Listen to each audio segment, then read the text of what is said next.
Halo semua, Assalamualaikum. Perkenalkan, saya mahasiswa profesi dokter ilmu kesehatan anak.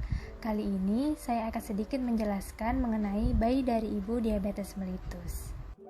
Sebelum kita mengetahui masalah apa saja yang dapat terjadi pada bayi dari ibu diabetes mellitus, alangkah baiknya kita harus mengetahui terlebih dahulu definisi singkat dari diabetes mellitus. Diabetes mellitus merupakan kelainan metabolik dengan peningkatan kadar gula darah yang terjadi akibat kelainan produksi insulin, kerja insulin, atau keduanya. Diabetes dapat dibagi menjadi beberapa bagian, yaitu ada diabetes tipe 1, tipe 2, gestasional atau diabetes yang diketahui pertama kali saat kehamilan, dan diabetes tipe lainnya. Mengapa bayi dengan ibu diabetes mellitus dikatakan bermasalah? Karena suplai glukosa bayi sekitar 80% diperoleh dari ibu. Kondisi hiperglikemi pada ibu dapat menyebabkan hiperglikemi pada bayi. Bayi dari ibu diabetes mellitus merupakan hal yang paling sering kita jumpai, terutama pada ibu dengan diabetes gestasional atau diabetes yang baru diketahui pertama kali pada saat kehamilan.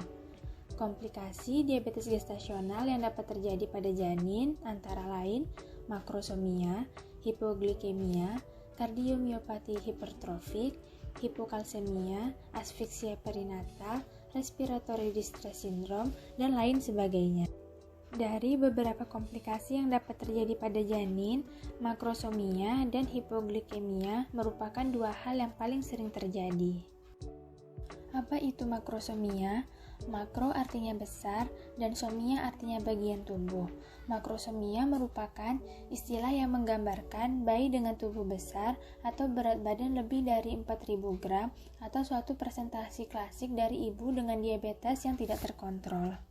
Bagaimana makrosomia dapat terjadi? Kondisi hiperglikemi pada ibu dan janin dapat merangsang pankreas janin, sehingga terjadi hiperplasia pada sel Langerhans. Terjadi hiperinsulinemia pada janin dapat menyebabkan peningkatan dari sintesis lemak dan protein sehingga dapat menyebabkan janinnya tumbuh lebih besar. Glukosa bayi yang tidak digunakan akan disimpan sebagai glikogen di jantung, hepar, dan lokasi lainnya, sehingga akan tampak bagian tubuh lebih membesar atau melebar yang disebut dengan makrosomia. Tata laksana yang dapat diberikan dapat berupa manajemen medik dan program diet serta latihan. Pada manajemen medik, perlu dilakukan kontrol gula darah, baik itu melalui intervensi farmakologis ataupun yang lainnya, dan dapat juga dilakukan pemeriksaan gula darah pada saat antenatal care.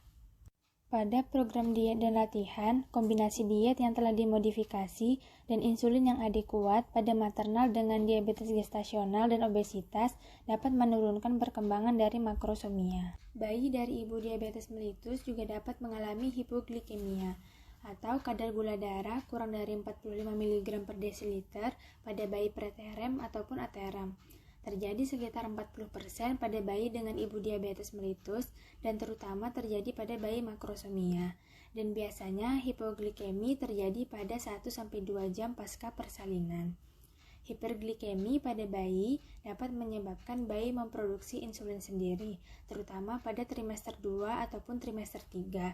Pada saat persalinan dan tali pusat dipotong, terjadi penurunan aliran darah mendadak pada bayi, sehingga pada kondisi bayi yang hiperinsulinemia dapat menyebabkan hipoglikemia pada bayi. Untuk tata laksana pada bayi dengan hipoglikemia akan kita jelaskan pada video selanjutnya. Baiklah, sekian penjelasan singkat mengenai bayi dengan ibu diabetes mellitus. Semoga video ini dapat bermanfaat untuk kita semua. Terima kasih.